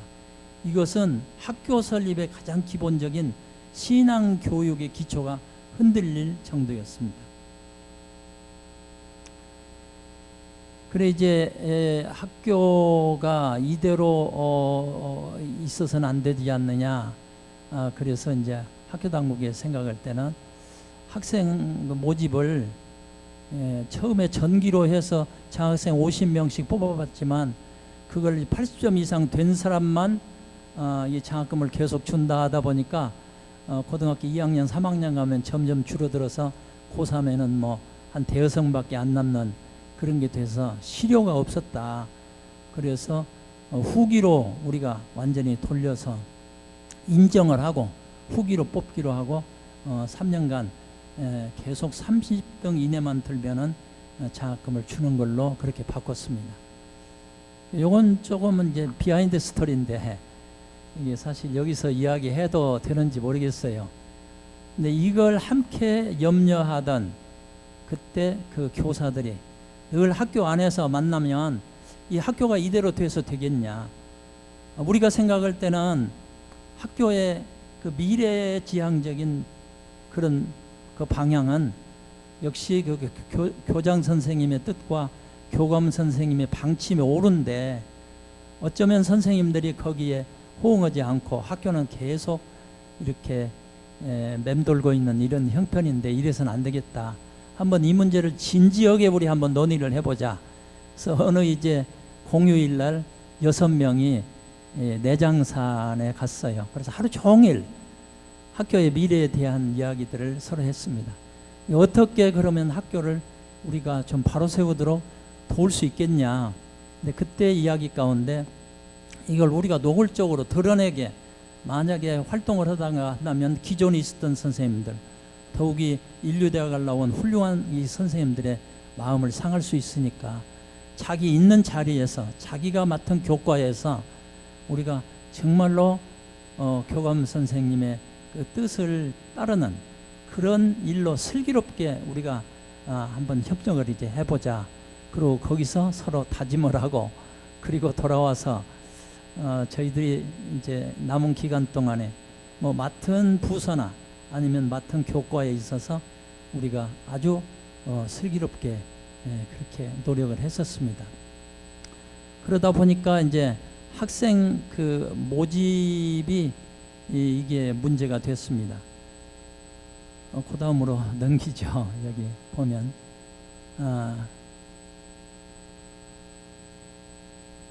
요 화면이 이쪽으로 돌아가야 될 것 같아요. 잘 안 보여요.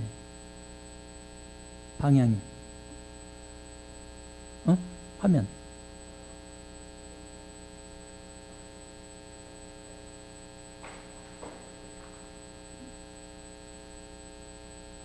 아니 그게 아니고 예 됐어요. 그냥 그대로 그냥 하죠. 그래서 이제 그때 생각할 때는 이제 그 학교가, 그러니까 방향은 이제 교감쌤 지도에 따르도록 그렇게 했습니다. 그러나 여기 문제가 되는 건 뭔고 하니, 교사들이 열정을 내고 열심히 가르친다 할지라도 문제가 되는 것은 그 학생의 질이 향상된 좀 우수한 학생이 와야 되지 않느냐. 자세한 말씀 드리기는 어렵지만 그 문제로 인해서 학생 모집에 관한 것에 저희들이 관심을 갖게 되고, 지역에 다니면서 아주 실력은 있는데 가정이 어려워서 도시로 진학을 못하는 아이들을 개발을 해가지고 학생 모집을 하게 됐습니다. 그래서 저희들이 이 학생들을 어느 정도 질적으로 향상이 되고 선생님들이 열심히 하게 되면 학교가 잘 발전할 수 있을 것이다, 그렇게 생각했습니다. 그 다음에 그 닫기로는 신흥 교육은 일반 학교와 차별화된, 그런 일반 사회 뭐 공사립 간의 모든 학교들은 어떠한 이제 실력만 향상시키면 된다, 그 교육에 중점을 두지만은 우리 학교는 역시 양면적인 교육에 역점을 두어서 균형 잡힌 교육을 해야 된다. 그래서 이제 그 마지막 결론으로는 우리가 이런 양면적인 교육 내용을 역점을 두고 독수리가 창공을 자유롭게 비상하듯이 한편은 하나님의 말씀, 지혜의 날개를 갖고 다른 한편은 지식인 학문의 날개를 든든히 해서 국가사회에 유능한 기독인 인재로 육성하도록 하자.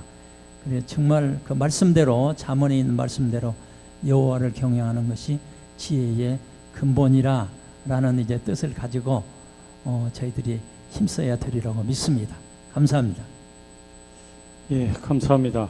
정옥동 선생님께서 복교 이후에 우리 신흥학교의 어려운 모습들, 그리고 학교를 재건하시려는 그런 노력들, 또 모교에서 재직하시면서 겪으신 체험과 또 사명에 대해서 아주 솔직하게 말씀을 해주셨습니다. 제가 70년대 초에 이 모교에 재학 중이었는데요. 저희 모든 학생들은 실제로 우리 선생님들의 교육에 대한 열의, 또 저희 학생들에 대한 정말 많은 애정을 저희들이 느끼면서 자랐다고 이렇게 생각합니다. 선생님 감사드립니다. 예, 이어서 그 전봉권 전북 시니어 선교 회장님, 그리고 저희 선생님께서 신흥의 교육 전성기 1980년대를 중심으로 발표해 주시겠습니다. 선생님 발표해 주시죠. 예, 안녕하십니까. 저는 전봉권입니다. 사실은 저는 신흥학교가 아니었으면 도저히 공부를 할 수 없는 그런 상황이었는데, 저도 6.25라는 그런 어려움을 거치면서 학교를 못 다니다가 한 3년 쉬다가 다시 학교를 들어서 신흥학교 저를 받아줬기 때문에 제가 늦었지만 그래도 오늘 이 자리에 앉는 그 위치가 되지 않았나 하면서 감사하다는 말씀을 먼저 인사를 드리고 말씀을 시작하겠습니다. 사실 다음 화면에 보면은 제 가족 사진이 나옵니다. 제가 64회 졸업을 했고요. 그 제 아들이 90회로 졸업을 했습니다. 사실 제가 이 신흥학교에 봉직을 할 때 1971년 3월 1일 날 첫 직원회에 참석했는데 그날 이 90회 준 아들을 낳았습니다. 하나님이 저에게 저희 가정에 귀한 아들을 주었는데 그 아들도 제가 이 학교에 부임해서 교사로 시작하는 그 첫날부터 시작해서 오늘에 이르러서 다음과 같은 가정을 이루었습니다. 이것이 하나님이 주신 축복이라고 생각하고 감사하면서 말씀을 올리도록 하겠습니다. 제가 맡은 것은 신흥학교의 교육 전선기 1980년대의 시대적인 변화부터 말씀을 드리도록 하겠습니다. 우리가 잘 아다시피 80년대가 되면서 신군부가 등장해서 군사정권이 시작됐지요. 여러 가지 어려움도 있었지만 그러나 교육의 민주화를 지향하는 변혁운동이 일어난 것도 바로 그때입니다. 고등학교 교육에도 많은 변화가 있었고요. 그 80년대 초에 고등학교에 두발, 그 다음에 교복 자율화, 그리고 고등학교 평준화 동시에 이루어집니다. 어찌 보면은 너무나 빨리 상황들이 바뀌는 생각이 들 정도로 많이 변했는데 1983년도부터 교복 자율화가 되면서 사실은 그때부터 힘들었지만 사실은 교육적으로는 많은 발전이 있었다고 생각을 해봅니다. 현재 그때 당시보다는 우리나라에 처음으로 과학고등학교랄지 외국어 고등학교, 예체능 분야에서 다양한 특수목적 고등학교가 생길 수 있었던 것은 그때 당시에 중학교 졸업생들이 고등학교로 지나가는 비율이 90%가 넘어지는 그야말로 세계적으로 있을 수 없는 그런 교육열이라고 할까요? 향학열이라고 할 거예요. 그런 조건이 갖춰져 있기 때문에 실제로 고등학교에도 교육의 보편화를 이루었다라고 생각을 했습니다. 그러다 보니까 우리 전주에서도 잘 아시다시피 그때 당시에 80년대 초에 81년도에 지금 있는 상산고등학교랄지 전일고등학교 또 그다음에 동암고등학교, 여자고등학교는 중앙여고, 유일여고, 호남제일고 등 인문계 고등학교만 해도 6개 학교가 동시에 새롭게 설립되는 그런 일들이 일어났던 것을 잘 알 수가 있습니다. 이처럼 고등학교의 양적 팽창과 평준화 속에서 신흥학교는 그래도 오랜 전통과 정신을 지키면서 우수한 교육 환경을 유지하고 신앙교육으로 인재를 양성하는데 그야말로 피나는 노력을 해왔습니다. 화면에도 나옵니다만 그때 당시에 다양한 교육을 위해서 찬송가 경연대회랄지 체육대회랄지 이런 것들을 절대 소홀하지 않았고 학생들에게 그야말로 신앙을 기본으로 해서 전 인격자를 배양하는 데 신흥학교의 교육 목표가 되었기 때문에 우리 신흥학교는 그래도 정치적인 문제, 사회적인 문제 어려움이 있었지만 교육 면으로서는 알찬 시기가 되었다라고 생각을 해보았습니다. 그러나 우리 학교가 그동안에 많은 과정을 거쳐오는데 80년도 초에 어려운 일을 겪습니다. 잘 아시다시피 우리 학교의 본래 본관 건물이랄지 학교 건물은 아주 멋진 사진들이 바로 그 다음에 나옵니다.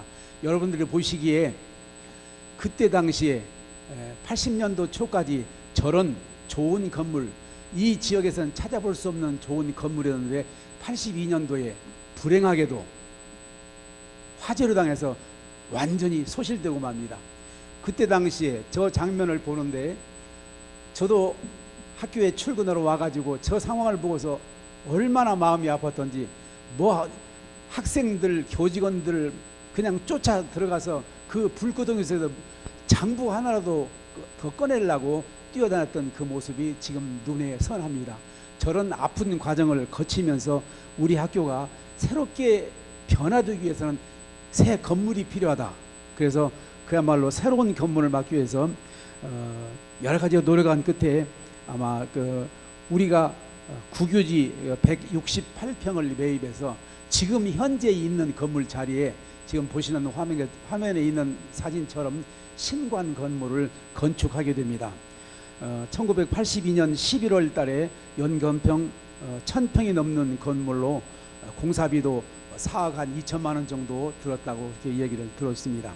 30개 교실을 건축했는데 본관이 소위 우리가 같이 생활했던 그 리차슨 홀은 이미 없어졌지만 현재는 포치만 그 장면에 나와 있는 것을 보고 기회가 있을 때마다 모교에 들릴 때마다 그 자리에 서서 옛날을 다시 회상해보곤 했던 기억이 납니다.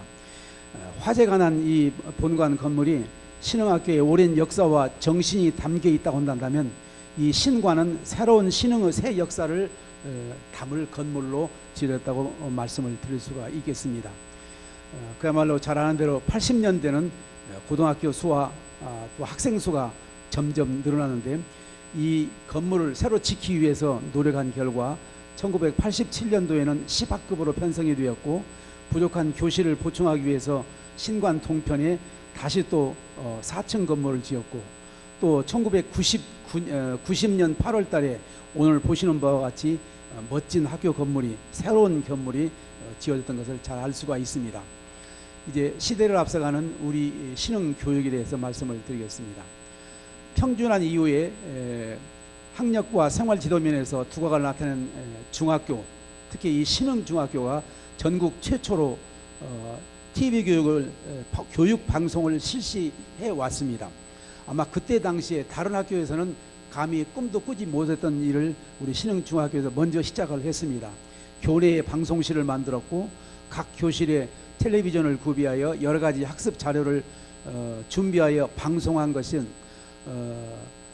그동안에 칠판과 분필만으로 의존했던 수업 방식에서 새로운 큰 변혁을 가져온 것으로 지금으로 보면 인터넷이나 스마트 기기를 이용하여 수업을 하는 것처럼 획기적인 아이디어의 산실이었다라고 생각을 해봅니다. 이후에 많은 학교들이 신흥학교를 벤치마킹하기 위해서 TV 교육방송을 실시하기 위해서 와서 보고 난 다음에 다른 학교에도 전파가 되는 그런 일들이 있었습니다. 그러기에 교육의 선도적 역할을 해왔다고 자부할 수가 있습니다. 이러한 시설들이 그때 당시에는 다른 학교는 감히 생각할 수가 없었던 것을 먼저 이렇게 할 수 있었던 것은 우리 선생님들의 교장 선생님, 교관 선생님들의 그 멋진 아이디어와 우리 선생님들이 똘똘 뭉쳐서 우리도 한번 해보자. 과거에 어려웠지만 우리도 한번 해보자라는 그런 정신으로 시작했다는 것을 알 수가 있습니다. 1983년도부터 신흥학교는 컴퓨터 시스템을 구비해서 성적 처리와 행정을 전산 처리화하는 데 시작을 하게 되었고요. 이와 같은 컴퓨터 시설을 교육의 효율성을 높이는 데 크게 기여하였으면 물론이고 교육 행정의 선진화로서 전북 지역에 이것도 선구적인 역할이었다고 생각을 해봅니다. 이제 시대를 잇는 신흥학교의 정신에 대해서 말씀을 드리겠습니다. 신흥학교의 교가 여러분들 잘 아시고 우리가 많이 불렀던 교가입니다. 이 교가는 1910년대에 만주 항일 독립군들의 대표적인 군가인 용진가인 걸로 우리가 알고 있습니다. 이 용진가는 1911년 만주에 설립된 신흥무관학교의 교가이기도 합니다.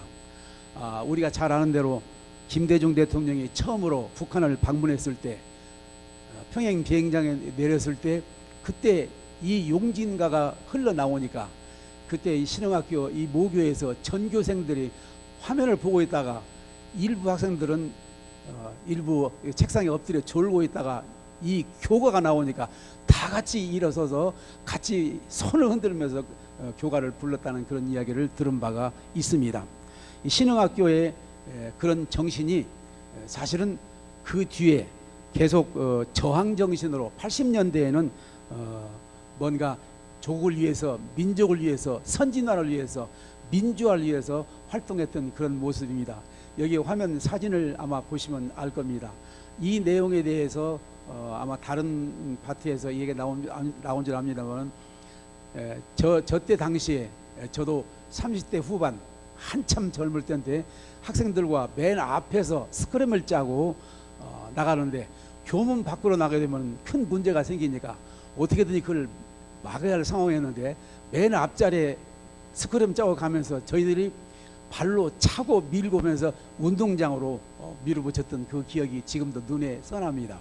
그 이후에 이 학생들이 여러 가지로 자기 의견들을 발표하고 또 서로 데몬스트레이션을 통해서 그동안에 묻혀져 있던 그 민주화의 씨를 발표했던 내용들은 우리가 잘 알고 있습니다.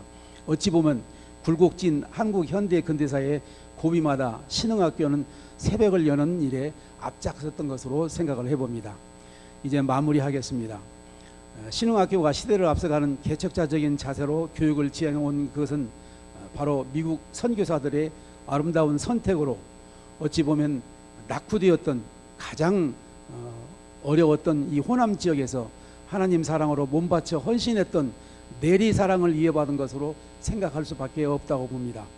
그 숭고한 정신과 희생의 열정을 체험했던 신흥 동문들의 모교에 대한 사랑 또한 빼놓을 수 없는 덕목이라고 생각합니다. 70년대부터 신흥학교에서는 매년 학급당 30명씩을 장학생으로 선발하여 학업을 장려하였고 입시에도 좋은 성과를 높여왔던 것은 사실입니다. 특히 어려운 시기에 수학했던 우리 신흥 동문들, 학창 시절에 뼈저리게 느꼈던 경제적 어려움을 기억하고 장학교에 적극 참여하고 정성껏 장학금을 모아 후배들에게 전달했던 내용도 잘 알고 있습니다. 그리하여 상위권 대학을 필두로 높은 대학 진학률을 달성하여 신흥학교 위상을 한껏 높이는 결과를 가져올 수가 있었습니다. 현재 교장 선생님 그 말씀에 의하면 81회의 서울대생이 43명이 합격을 했고 재학생들만 43명 그리고 재수생까지 포함하면 50명이 넘는다는 이야기를 들은 바가 있습니다. 그런가 하면 역대 총동창회 회장님들은 신흥 장학 회장을 겸하는 아름다운 전통이 큰 자랑이라고 하겠습니다. 또한 모교의 교직원들은 스스로 신흥 재직 동문이라는 자랑스러운 전통을 이어가는 자세로 학생들을 사랑하고 교육에 열정을 다 쏟는 그 귀한 정성들이 그야말로 감동으로 학생들에게 그대로 전이되었기 때문에 이러한 선한 변화가 일어나서 오늘의 신흥학교를 자랑스러운 학교로 만들어 왔다고 자부합니다.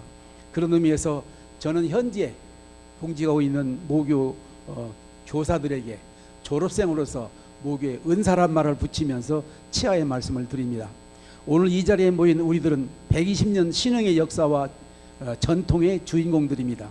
그러기에 우리 모두는 자랑스러운 후배들과 재직동문 그리고 앞으로 다가올 멋진 후진들을 위해서 마음껏 축복하고 기뻐하며 크게 외쳐보고 싶습니다.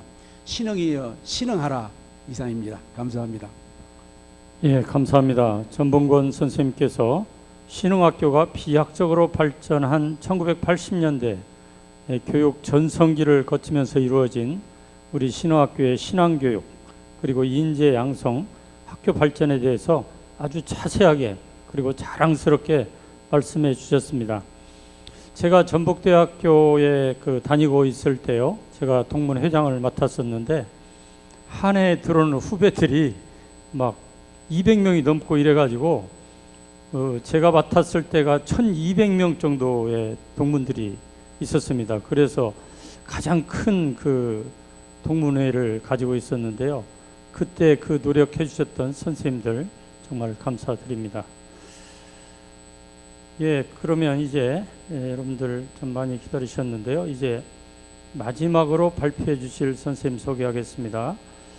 평준화 이후 교육 및 학교 혁신에 대해서 지금 현재 신흥고등학교 교감 선생님으로 수고하고 계시는 김병호 교감 선생님께서 발표해 주시겠습니다. 예, 부탁드립니다. 예, 안녕하세요. 예, 교감 김병호입니다. 80년대에서 2020년까지 40년간을 짧게 표현하기는 어렵지만 간단히 말씀드리겠습니다. 일반계 고등학교는 1979년 평준화 이후 추첨제로 학생들을 모집했습니다. 그 후 2000년대 들어서 새롭게 선 지원 후 추첨제로 제도가 바뀝니다. 이 제도는 중학교 3학년 학생들이 전주시 일반계 고교 13개 중에서 본인이 원하는 학교를 1지망에서 13지망까지 지원하여 배정을 받는 시기인데, 이 제도 시행 이후 우리 신흥고등학교는 현재까지 1지망에서 100% 정원을 채워봤습니다. 이 말은 신흥고등학교가 그만큼 이 지역사회에서 두터운 신임을 받고 있다라는 점에서 의의가 크다고 말할 수 있겠습니다. 금방 제 옆자리 우리 전봉권 선생님께서 80년대 두발 자율화, 교복 자율화를 말씀해 주셨는데, 제가 바로 그 1세대입니다. 82년 1학년 입학할 때 두발 자율화를 맞이했습니다. 그래서 그동안 박박머리였던 머리가 다 더벅머리가 되었고, 그리고 2학년 83년에는 교복을 벗고 사복을 입게 되었습니다. 그러면서 학교에는 이후 이전에 5.18 민주화 운동과 두발 자율화, 그리고 교복 자율화, 또한 민주화 이런 등등 몇 가지 면에 맞물리면서 큰 전환점을 맞이하게 됐습니다. 그 중에 몇 가지만 예를 들어 설명하겠습니다. 첫 번째로 희연학사입니다. 바로 기숙사입니다. 이 희연학사는 우수 학생 및 원거리 학생들의 원활한 통학을 위하여 1988년 우리 인톤관을 개조하여 희연학사라 명명하고 출발을 했습니다. 이 희연학사생들은 자신들의 꿈을 위해 열심히 노력하는 인재의 산실이 되기도 했습니다.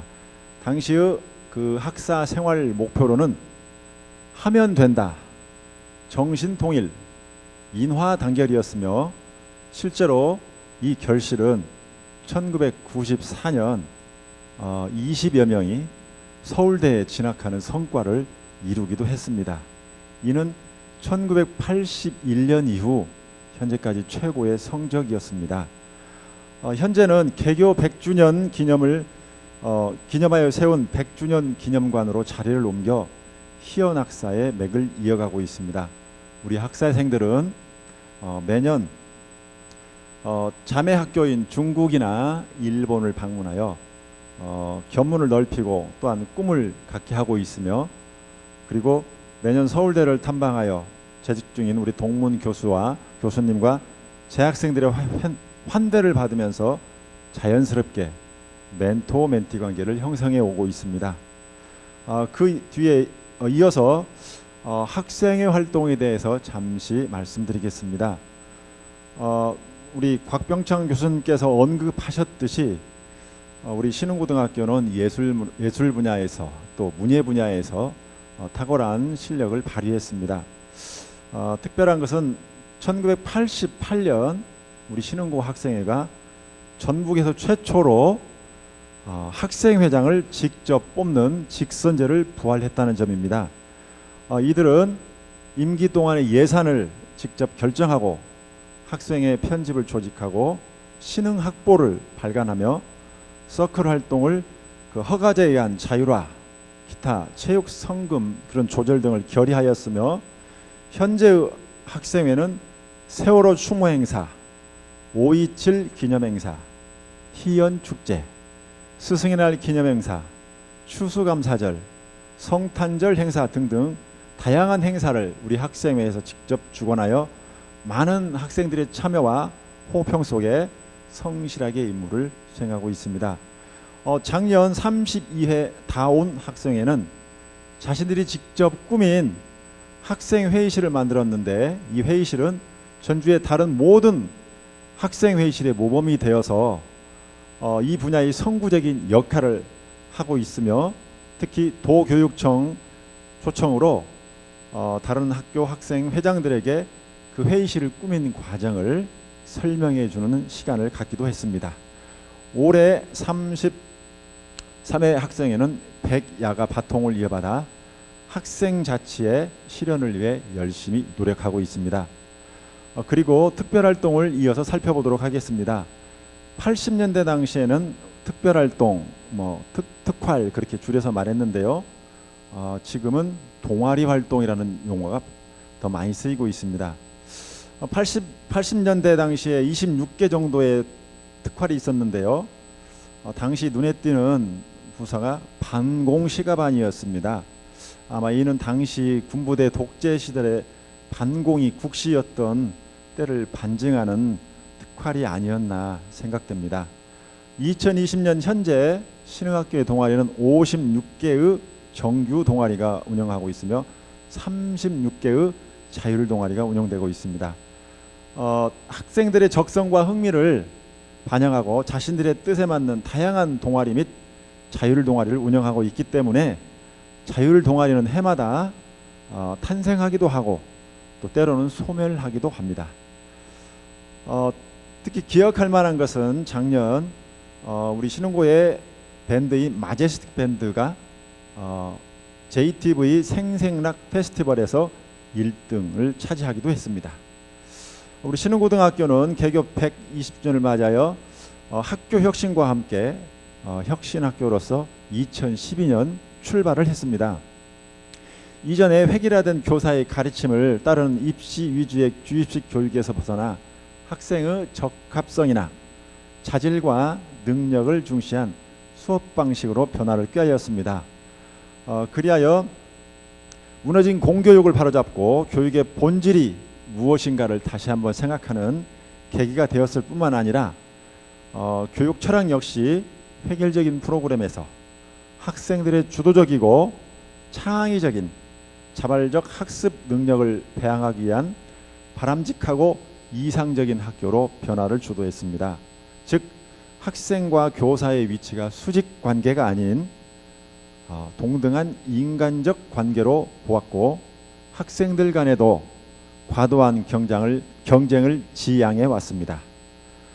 더 나아가 2019년에는 혁신학교 더하기 프로젝트를 구상한 것 역시 그간 역사와 함께 혁신의 길을 걸어온 신흥이었기 때문에 가능하다고 생각합니다. 이 혁신학교 도입으로 인해서 우리 선생님들은 꾸준한 노력을 계속했습니다. 이전에 일방적인 강의식 수업만을 고집하지 않았고 다양한 수업 방식을 도입했는데 이를테면 하브루타 수업, 거꾸로 수업, 프로젝트 수업 등이 바로 그것입니다. 또한 교사 역시 자신의 발전을 위하여 끊임없이 노력하면서 배우면서 가르치고 가르치면서 배우는 자세를 가지고 수업 나눔 모임과 함께 학생들의 진로를 돕기 위하여 진로 진학 교사 동아리 이름하여 진진교동을 조직하여 활동하였습니다. 이러한 학교 혁신은 교사와 학생에 그치지 않고 더 나아가 학부모 혁신까지 이르게 되었습니다. 바로 학부모들로 구성된 북맘 카페가 바로 그것입니다. 신흥학교의 북맘 카페는 커피 대신 책이 곧바로 떠오를 정도로 이제는 책을 가까이 하는 모임이 되었습니다. 또한 신흥고등학교는 2019년 자율학교로 지정을 받아서 교육과정 편성에 있어서 자율권을 행사할 수 있으며 이로 인해 교육과정 재구성 및 다양화에 많은 제약을 받지 않고 현재 운영하고 있습니다. 독서 중점학교로서도 지정을 받아 독서 분야에서 탁월한 두각을 드러내고 있는데 정보공시에 의하면 학생 1인당 대출 도서 권수가 전국 평균의 2배이며 전주시 주최 독서 마라톤 대회에서 가장 많은 학생들이 참여하고 있습니다. 이 밖에도 올해부터 사회과학 진로 중점학교로 지정을 받아 진로 분야의 다양한 과목을 수업하고 있습니다. 신흥고등학교는 눈을 국내뿐만 아니라 해외로 눈을 돌려 외국의 여러 나라와 현재 자매 결연을 맺어 활발한 교류 활동을 이어오고 있습니다. 대표적으로 2002년 중국 강소성 소주대학 부속 고급 중학교와 일본 구마모토현 루터교 및 캐나다 에버스포드 크리스찬 스쿨 사립학교입니다. 서리 크리스찬 스쿨 공립학교입니다. 차례로 결혼을 맺어 이중 에버스포드 학교에 우리 학생들을 겨울방학 동안 어학연수를 보내기도 하는 등 활발한 국제교류 활동을 하고 있습니다. 또 작년부터는 혁신학교 모범이라 할 수 있는 독일의 IGS 괴팅겐 학교와 다양한 의견을 교류하며 혁신학교로서의 정보를 공유하고 있습니다. 신흥고는 2012년에 유네스코 한국위원회로부터 유네스코 협동학교 지정을 받아 유네스코 정신을 살린 다양한 교육 활동과 프로그램 등을 진행하고 있습니다. 매년 세월호 추모 행사를 비롯하여 학생회와 유네스코 동아리를 중심으로 유네스코 정신인 평화, 인권, 환경, 다문화, 지역 고유문화, 경제정의, 세계화를 주제로 다양한 활동을 펼치고 있습니다. 또한 학생회와 연합하여 아이들의 세계 어린이들의 교육 환경과 식수 개선을 위해서 모금운동을 위해 학용품, 헌책, 교복 등을 팔거나 한 끼 굶는 행사와 같은 모금운동을 통하여 해마다 기부하고 있습니다.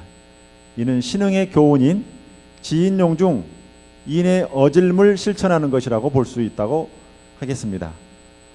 특히 2016년 신흥고등학교는 국제 유네스코 학교에 가입하여 활동하고 있습니다. 마지막으로 신흥중을 말씀드리겠습니다. 50년의 신흥중고가 분리되어 많은 변화가 있었습니다. 개교 후 100년 넘게 남학생만 받았던 신흥중이 2004년 드디어 남녀공학이 되었습니다. 또한 인구의 자연 감소로 최대 27학급 1,800명이었던 학생 학급수가 현재는 17학급 500명대로 급감했습니다. 2011년에 국어, 영어, 과학 중점 학교로 도교육청 지정을 받아 운영했고 영어에 탁월한 재능을 보인 전주 시내 학생 20여 명을 모아 영어 영재 학급을 운영하기도 했습니다. 또한 예수님의 사랑의 정신을 실천하기 위해 15년 동안 꾸준히 엠마오 사랑병원에서 봉사활동을 교사와 학생이 함께 하기도 했습니다. 현재는 40여 개의 정규 동아리와 10개의 자율 동아리를 대신하여 학생들의 적성, 흥미를 살리고 있으며 2002년 올해 새로운 중흥기를 맞아 다양한 변화를 시도하고 있습니다.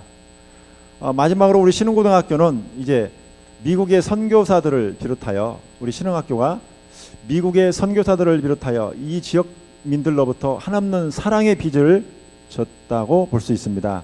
이제는 우리 신흥고등학교가 개교 120주년을 맞이하여 앞으로 이 지역사회 더 나아가 대한민국 아니 세계의 어려운 나라에 도움을 주어 사랑의 빚을 갚는 학교가 되어 우리의 건학 이념인 하나님을 경외하며 세상의 빛과 소금의 역할을 다하여 새롭게 다가오는 200년의 역사를 준비해야 한다고 생각합니다. 이상입니다.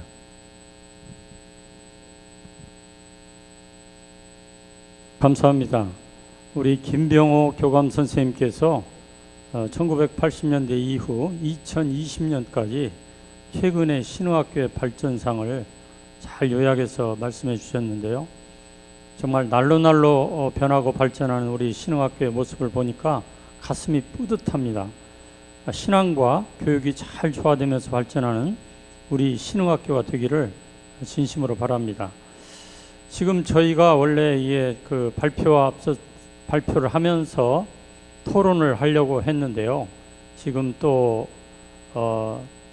잠시 후에 또 큰 행사가 예정이 돼 있고 그래서 그 질문을 최소화하도록 제가 사회자로서 그렇게 하겠습니다. 그래서 오늘 그 멀리서 이렇게 특별히 참여해 주신 우리 정옥동 선생님 그리고 전봉건 선생님 이 두 분 은사님께만 질문을 하는 것으로 우리 발표자님들께서 양해를 해 주시기를 좀 부탁드립니다. 그래서 특별히 어떤 질문이라기보다는 선생님들이 또 이렇게 모처럼 학교에 오셔서 우리 학교의 여러 가지 발전상을 보시면서 지난 추억도 또 있으실 거고 또 동문들에게 하고 싶은 말씀도 많으실 텐데요. 자연스럽게 두 분 선생님께 말씀을 듣도록 하겠습니다. 먼저 우리 정옥동 선생님께서 말씀해 주시겠습니다.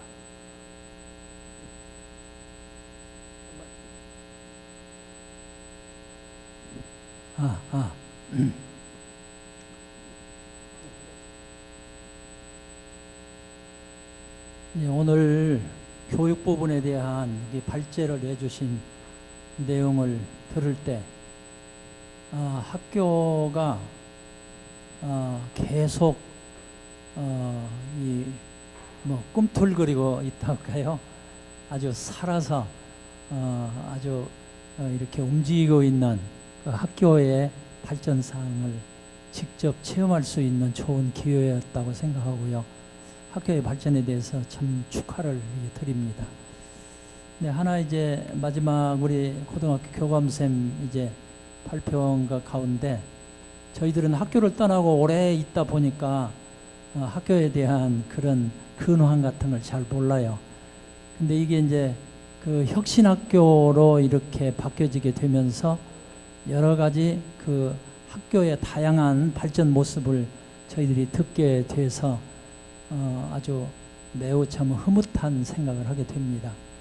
근데 이제 하나는 저도 앞에 그 발제할 때 이야기를 했지만 우리가 그 믿음을 기초로 해서 그래서 그 사회 진출에 많은 그런 그 조화된 인재를 우리가 양성해 내야 되는데 혹시 혁신학교로 이렇게 하게 되면서 진학률 같은 경우는 혹시 어떻게 됐는지 그런 게 조금 궁금하기도 합니다. 그러나 바라기는 혁신학교로서 우리가 한다고 하지만 그 독서를 배경으로 한 학생들의 그 지도에 대해서 저는 아주 기대가 가고 희망적으로 생각합니다. 왜 그러냐면 기초 학력이 독서의 바탕을 두지 아니하면 자율학습도 안 돼. 자기 주도적인 학습이 이루어지질 않거든요. 근데 학교에서 독서를 통해서 그렇게 기초를 다지고 그렇게 된다고 할 때 학교의 미래가 자율학습적인 정말 자기 주도적인 그런 학습이 이루어져서 앞으로 사회 진출, 진학, 지도에도 크게 뒷받침이 되리라고는 기대를 해봅니다. 감사합니다. 예, 선생님 감사합니다. 예, 우리 전봉건 선생님께 그 좀 한 말씀 해주겠는데요.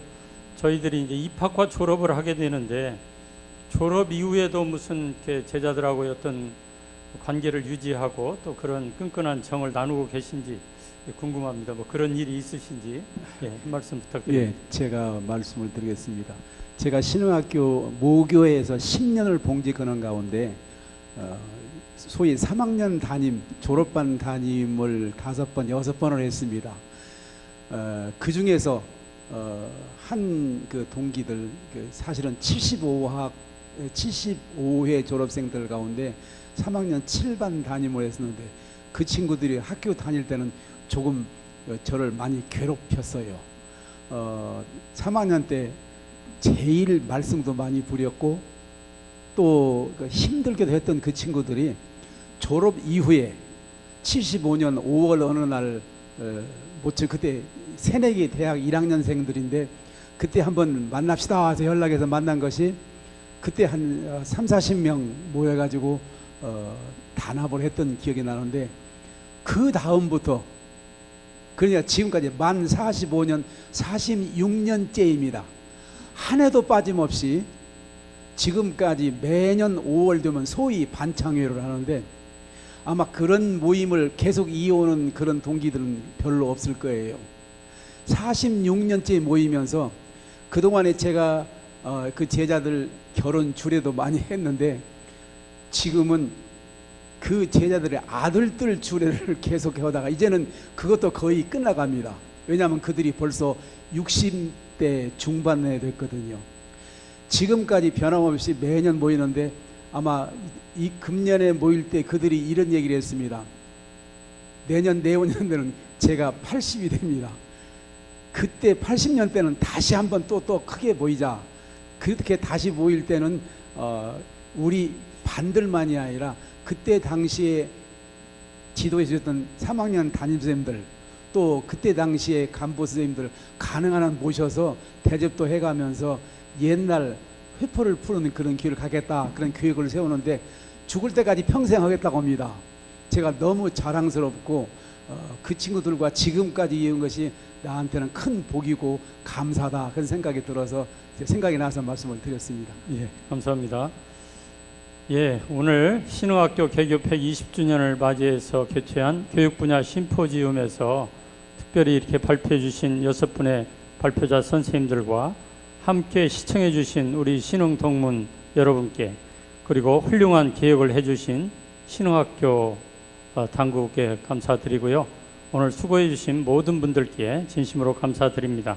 이상으로 개교 120주년 기념 심포지움을 모두 마치겠습니다. 감사합니다.